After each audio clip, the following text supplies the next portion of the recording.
বিয়ে বাড়িতে বিয়ে করতে গেছে, বরও গেছে, যাত্রীও গেছে, যদি বর যাত্রী যাওয়ার পরে 3 থেকে 4 ঘন্টা না খেতে দেয়, বিয়ে থাকবে না, ভেঙে যাবে? একটু জবাব দেবেন তো? ওই তো আপনারা তাহলে বলেই দিলেন।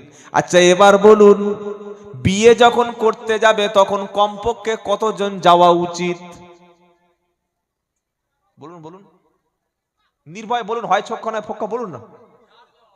ইয়েস, আমাদের মুসলমান সমাজ নারী নির্যাতনকারী। যার 3টে মেয়ে আছে তার মাথার কাছে রাত্রেবেলা গিয়ে দেখুন ঘুমোয় না, শুধু দোয়া ইউনুস পড়ছে, রব্বানা 3টে মেয়ে জন্ম দিয়ে কি অপরাধ করেছি।